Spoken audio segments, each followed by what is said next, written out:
Hey everybody, I'm back. It's Austin Bradley from College Basketball Insider, and I'm here to give you some of my insight. I told you that there was going to be some insight as to how I felt the college basketball season was going.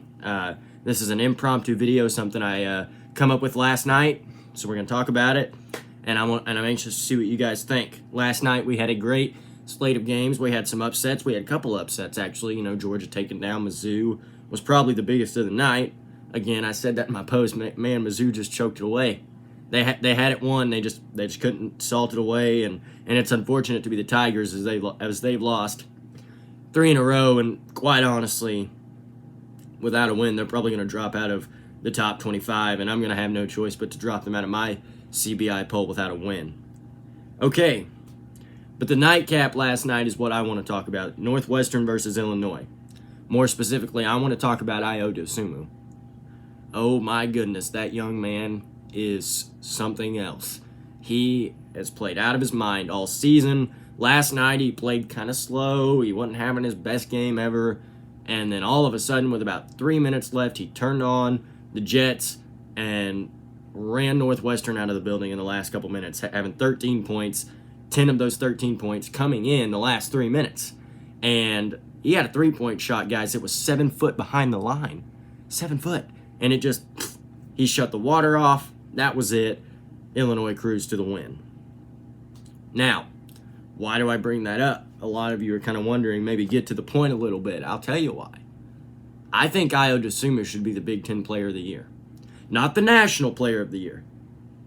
Because when you look at the grand scale of things, Luka Garza and Iowa played better competition, and he performed better in the non-conference season.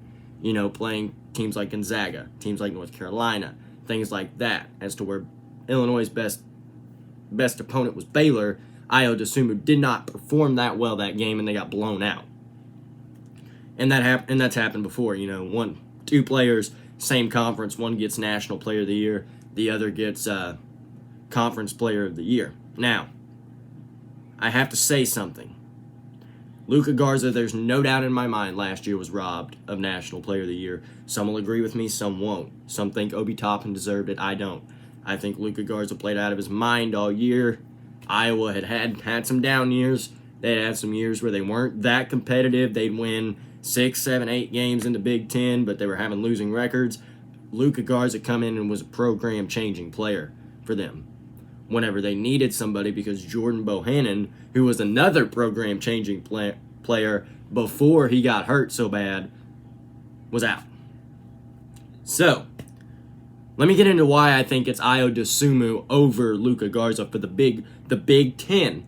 Again, I can't stress this enough, the Big Ten Player of the Year. Okay, so Ayo Dosunmu here. He scores 21.3 points a game, rebounds the ball 6 times even, gets 5.1 assists, shoots 49.1%. Guys, for a guard, 49.1% is amazing. That's almost 50%. That's a couple made buckets throughout this season, and he's a 50% shooter. And guys, that's awesome. And he's not getting shots at the bucket all the time. Yeah, he's getting his fair share of finishes. He's getting his fair share of getting to the bucket and scoring. But a lot of times he's pulling up mid-range, pulling up for three-point shots, taking step back, fade away, 360 between the leg shots. No, not really. But, these shots are difficult shots, and he's knocking them down. He is a bucket getter if there ever was one. And he's shooting 42.2% from the three-point line. Guys, that's another thing that's bonkers. All right, that is an extremely high three-point percentage. Especially from, where he's shooting some of these shots from. And he's playing 34.9 minutes a game. That's a lot of time, too. That's all but 5 minutes in a game. Now let's look at Luka Garza. Luka Garza scoring 24.5 points a game. He is assisting 1.8 times, which he's a big man. Big men don't normally have a lot of assists, and that's fair. 8.4 rebounds. Steals per game is at 0.5. He's shooting 43%, which again, for a big man is great, especially the style, that the Big Ten's big men play. They're more old-fashioned. Got guys like Kofi Coburn, who's going to take you down low and bully you. Hunter Dickinson. I'm sorry, guys. Can't talk there. He's going to take you down low and bully you. Miller Kopp, Trace Jackson Davis, even, who was a 5-star recruit coming out of high school, kind of adapted to that Big Ten style of take you down low in the paint and bully you. He also gets 1.6 blocks a game, which is impressive. Okay, first of all, Luka Garza gets not that much more points in 4 less minutes. And Luka Garza he just doesn't play as much as you would think he would. And I get he's a big man and fatigue and things like that. This season's different. But Ayo Dosunmu is just there for his team. And one thing that Ayo Dosunmu is that Luka Garza is the guy that can get you that bucket. Like I said, he's the best closer in the Big Ten. Honestly, I think Ayo Dosunmu is the best closer in the country. Luka Garza's not that. He's not the guy that with 2 seconds left, you're down by 3, you've got to have a 3-point shot to tie the game, send it into overtime. He's not the guy you're going to go to. And that's not a knock to Luka Garza. I love Luka Garza. I love watching Garza play. I think Iowa's going to have a pretty deep tournament run. I've said it before. I don't think that Iowa's going to be in the Final Four. I don't think their defense is going to be able to be good enough to get them there. But I could be wrong. I could be wrong. Here's kind of what I was looking, kind of how their season's going down the stretch here. A lot of teams are in their last 4 or 5 games. You've got Michigan, who's going to make some up. Nebraska, who's making them up. Nebraska's playing almost every day right now. It's rather insane how often Nebraska's playing. But Ayo Dosunmu, whenever they played Iowa, Illinois won 80-75. In that game, Ayo Dosunmu had 25 points, 4 assists, and 2 rebounds. Okay, that's a pretty good stat line whenever you're playing a team as good as Iowa. That was the most anticipated game in the Big Ten Conference, probably in the country, honestly.